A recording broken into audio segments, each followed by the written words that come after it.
السلام عليكم ورحمة الله وبركاته. نرحب بكم معنا بثاني يوم بمؤتمر The Digital Gaming Conference taking place right here. وأعزائي الحضور في ثاني يوم في هذه الرحلة مع معلومات قيمة وغنية في عالم الجيمنج مع مختصين وأخصائيين في ساحة الجيمنج. And ladies and gentlemen, the second day of the Digital Gaming Conference taking place here as we have a lot going on our second day in this journey. We have Moving Dimensions, a talk with Haya Bina, Backyard Studios. We have Dream Reality, Game Loft, and many more. Some excitement with Brawl Stars. So, day 2, game on, let's go. وأعزائي المشاهدين مع أول محادثة مع Moving Dimensions. And now going to the first session of the day here at the Digital Games Conference brought to you by Neom, Moving Dimensions, and the mobile game in KSA. Let's start.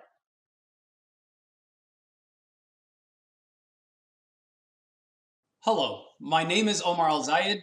I am the CEO and co-founder of Moving Dimensions, the studio that brought you Abo Khashem in 2018. First of all, I am very excited to be a part of this DGC event and hope you all enjoy the material that I've come here to present. And first off, I would like to show you all what we have in store for the mobile world in 2021.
That was a sneak peek into the mobile iteration of our successful console title, Abo Khashem.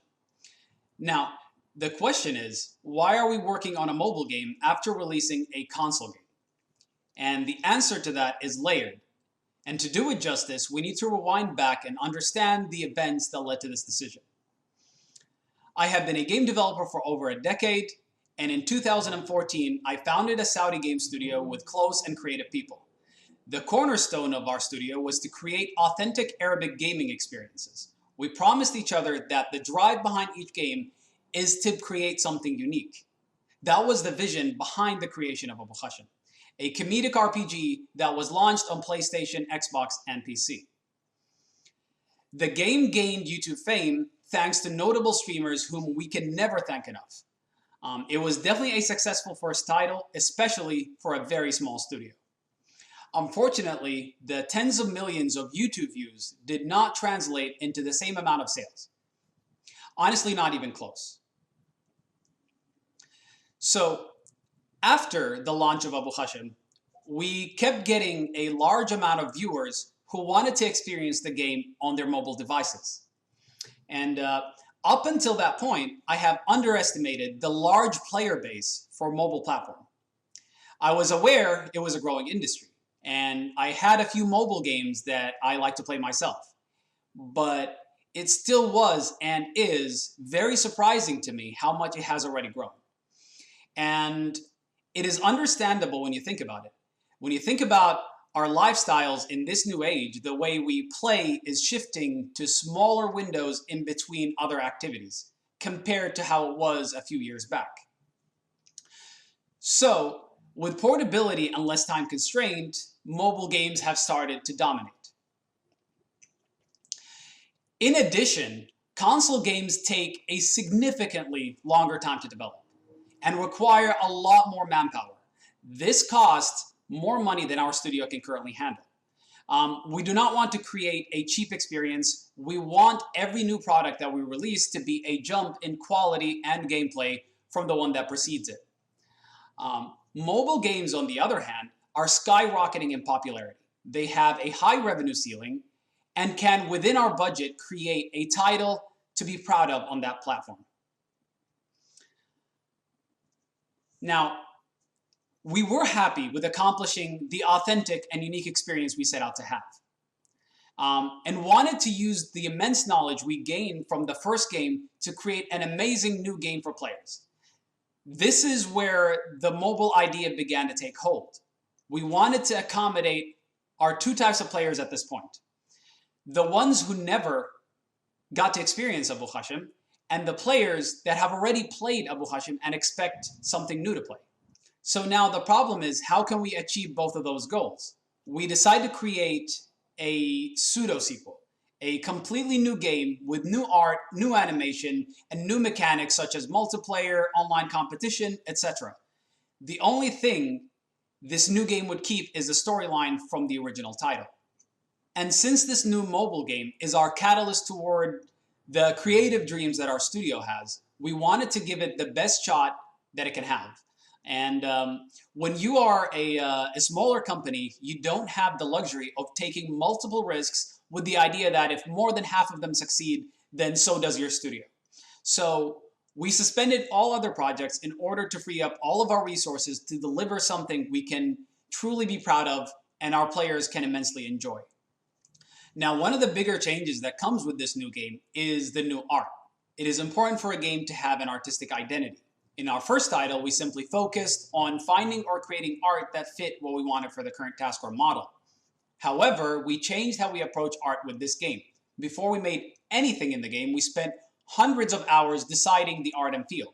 Our process had multiple iterations that involved research, concept art, and making the actual art to test how it feels, all to simply delete it and start over again, because it had not yet captured what we have in mind.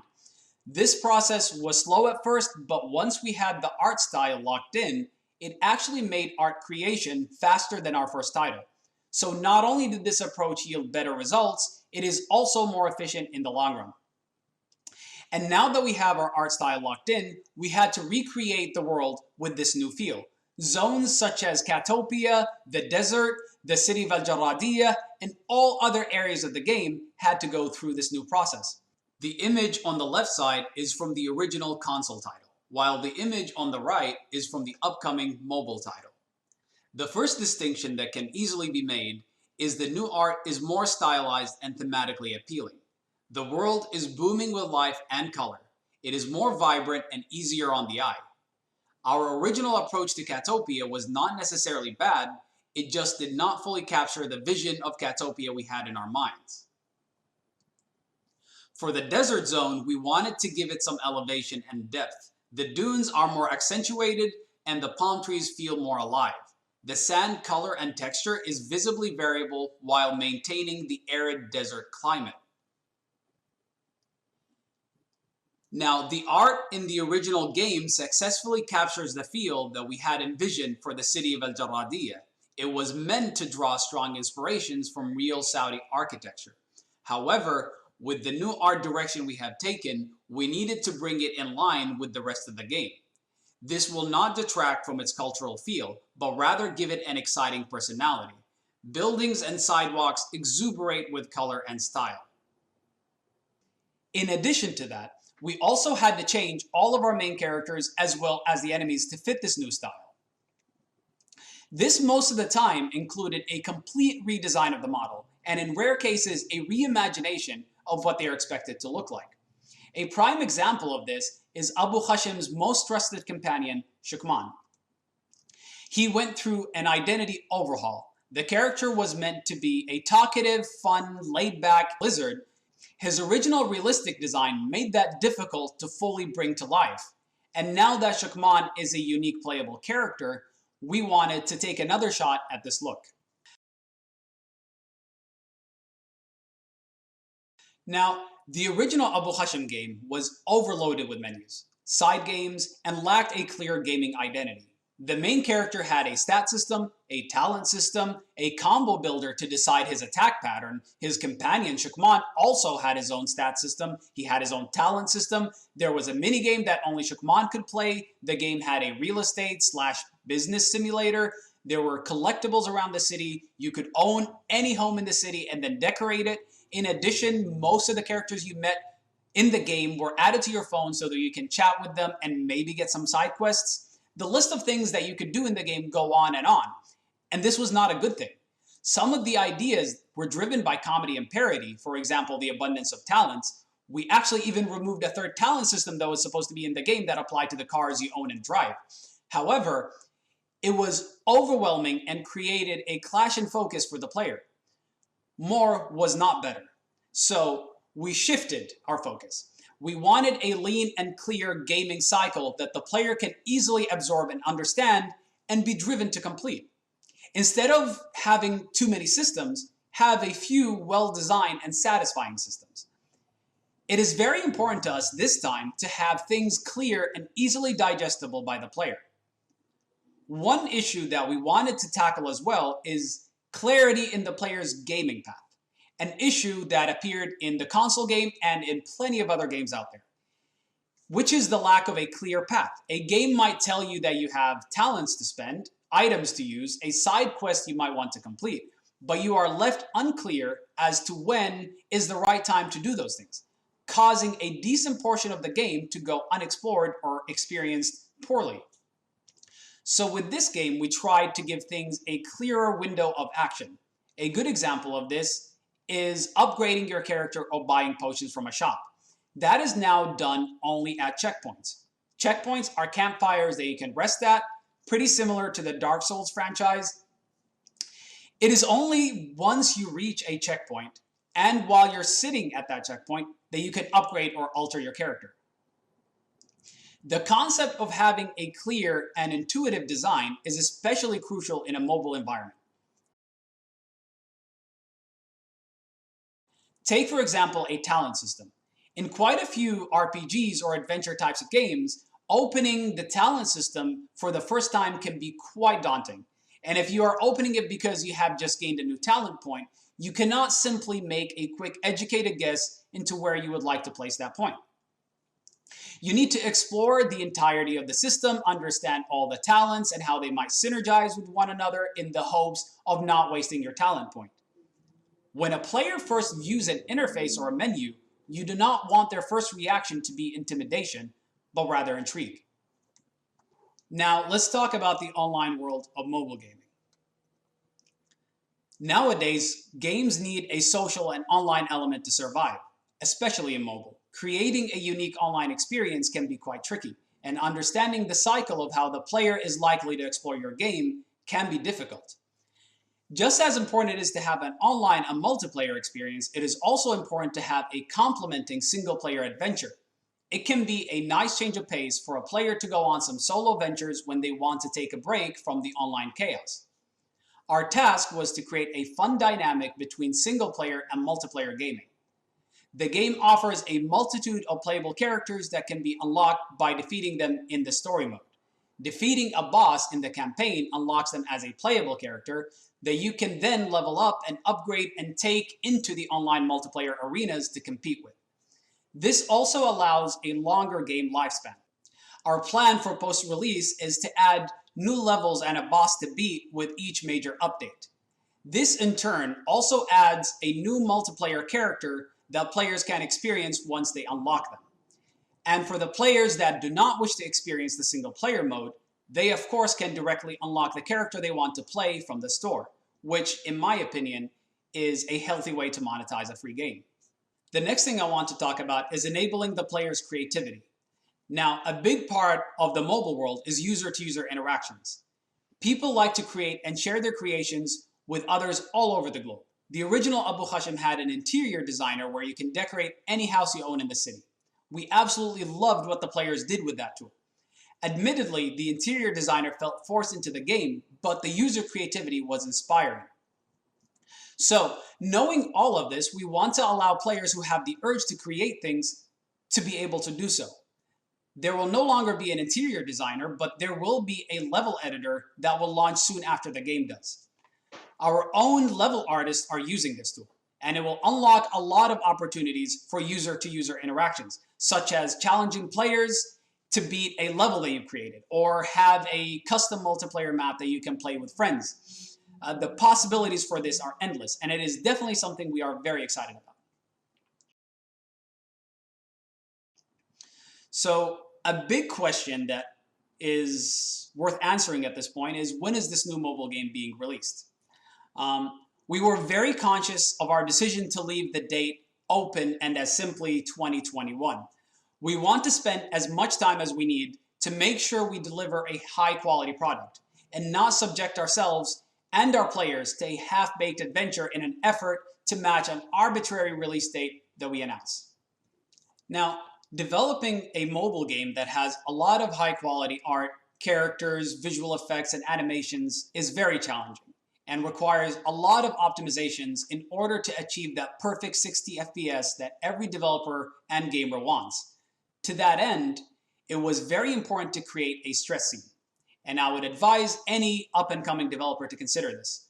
Our stress scene included the highest possible playable characters doing random things, the highest possible background density rendered at max settings, and all the visual effects and costly level elements such as moving platforms, etc.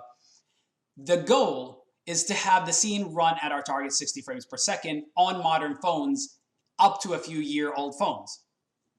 Once we have our test scene, it was a matter of spending countless hours optimizing or even redoing parts of the game to accomplish that goal. Finally, to wrap up this talk, I want to end on a note that is very relevant to this year. That is remote work. COVID has caused all of our lives to be significantly more complicated, and the impact of it will continue for years to come. However, it has also shown us something very clearly.